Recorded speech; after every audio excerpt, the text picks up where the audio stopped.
Hey there people of the internet, my name is Sivana and welcome to my studio. For today's video, I'm going to be drawing another adorable Pokemon couple at the request of my partner Victor. And if you haven't seen the first two of Umbreon and Houndoom and Marilyn Jigglypuff, be sure to go check those out. So for this couple, we have Fennekin and Zorua, two cute little foxes that will just be chilling in a nice meadow enjoying their day. If you're new here, go ahead and hit that subscribe button and ring the bell to be notified about when I put out new videos, and be sure to give this video a like and comment on what you liked about it. I have a really exciting video planned for when I do reach 100 subscribers. It's going to be a lot of work, but a lot of fun, so let's make it happen. And if you would like to support me, go check out my Etsy shop where I sell some shirts and prints, as well as my Instagram where I post daily on some of the stuff I don't do here. Now let's get into the drawing. We decided on Shiny Fennekin because 1, it's one of Victor's favorite shinies, 2, it just looks good and matches with Zorua. Oh, no way! It's him! Roanoa Zoro! It's Zoro of the Three Swords tile! Pretty well. And 3, we just like shinies around here.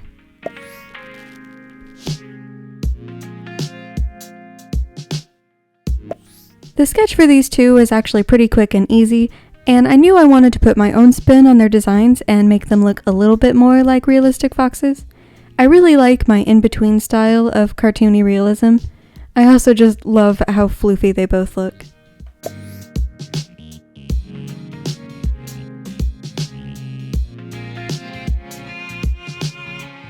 I wanted to try for a more dynamic background scene with grass and flowers and maybe some trees in the distance. And I quickly got over trying to draw this tall grass and went to get some floral stencils I made for a painting a while back. And I just copy and pasted them all over for this pretty floral meadow.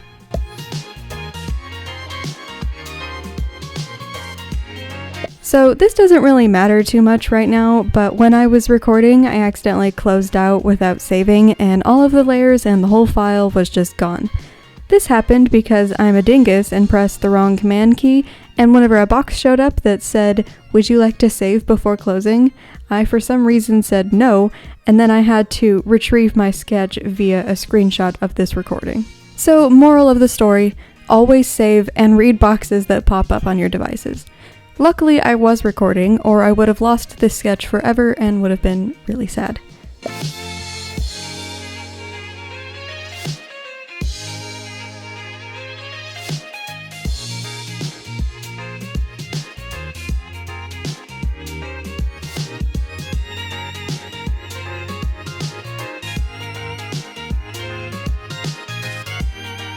I also decided to do a slightly thinner line for this piece so it doesn't look so chunky.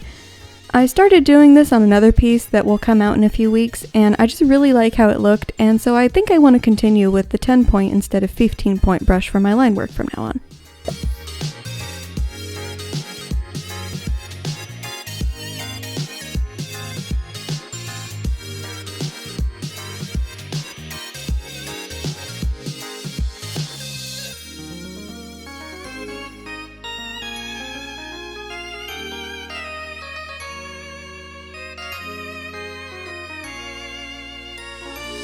I think my favorite part of this piece is these two flowers here, especially one colored. They just look so pleasant and clean. Man, I wish I could just be a fox and chill comfortably in a meadow full of pretty flowers. These Pokemon are living their best lives. Cat-like whiskers, teeth, and paws, combined with their canid instincts, make red foxes so versatile, they can make a home almost anywhere.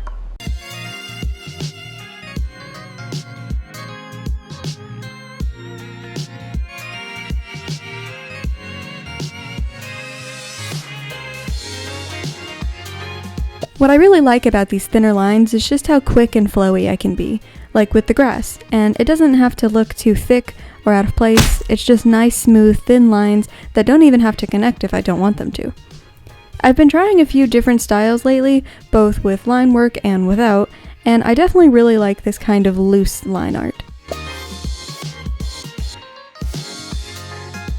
Now for some color. I go back and forth between watercolor brushes and harder line work brushes for the shading and highlights. The watercolor just really makes everything look very soft and not too controlled, you know? Like, it's gonna do whatever and I have to roll with it, and that makes it a lot more interesting to me.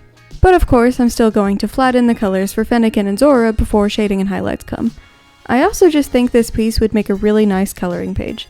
I've been on a coloring book kick lately and just see it all over my art now.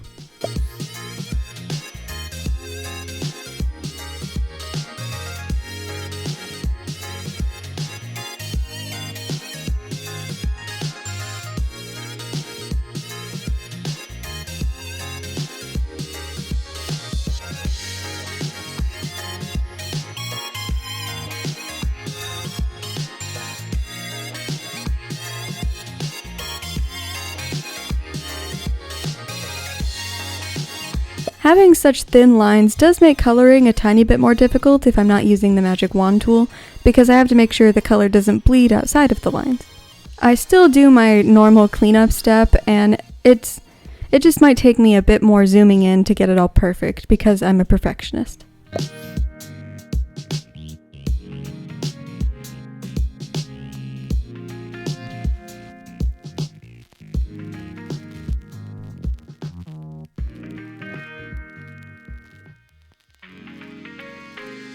I love how Fennekin's tail and ears turned out.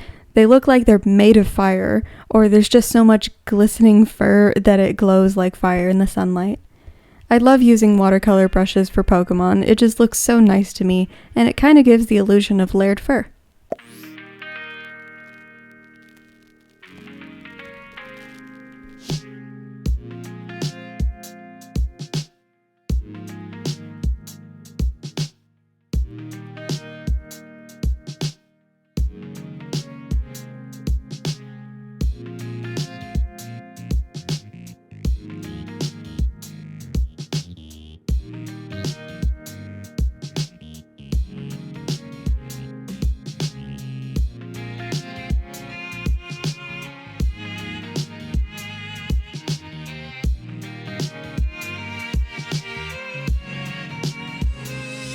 Zorua's fur collar was a lot of fun to do, and I just kept wanting to add more and make it like hyper realistic, but I knew if I added too much or did too much to it that it wouldn't look good.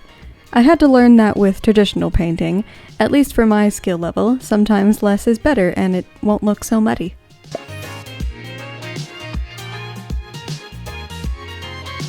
And now for the background, where I just kind of experimented and played around with the grass. I definitely tried to channel my energy and style from last week's video of my mushroom man in the mushroom forest, because I was really proud of that grass. But this is kind of different because the layers of grass are not on separate layers, and I never really felt like changing that, so here we go. Grass tastes bad.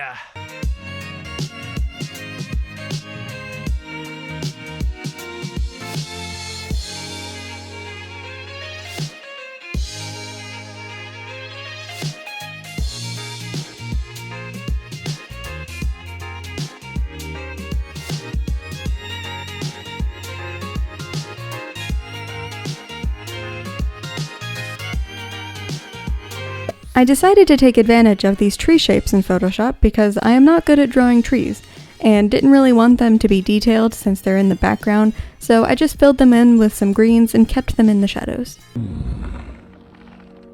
Oh, that doesn't make sense to me. But then, you are very small.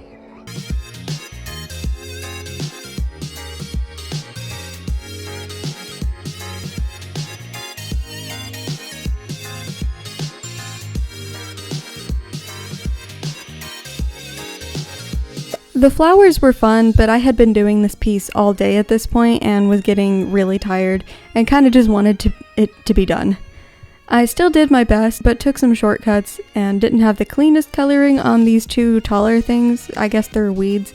But in the end, it still looks really good and nothing looks messy or out of place or unfinished, so I'm really happy about that.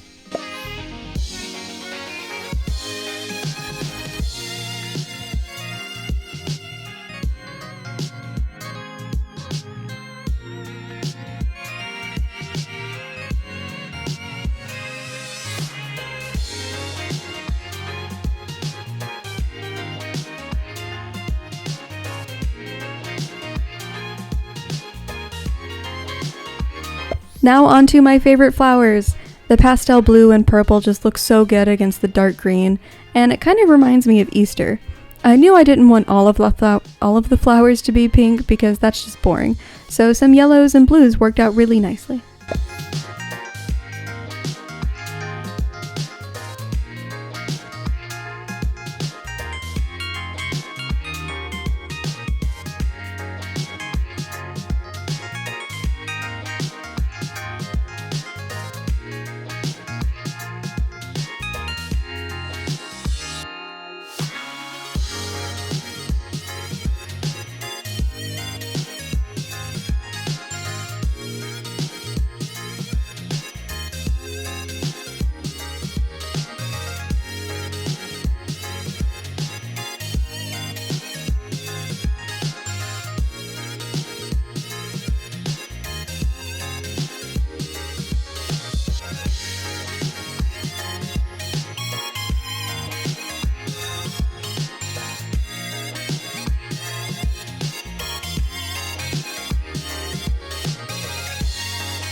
Now I do a bit more adjusting and we're all done. Here is our lovely silver Fennekin and their partner Zorua. I'm really happy with how this turned out, especially the scenery. I was a bit worried I wasn't going to do a good job. Anyway, thank you all so much for watching. I hope you enjoyed Poke Couple number 3 and make sure to check out the first 2 as well. Give this video a like and leave a comment on your favorite Pokemon couple. Also be sure to subscribe and hit the bell for more Pokemon and non-Pokemon related art. Take care, and I'll see you in the next one.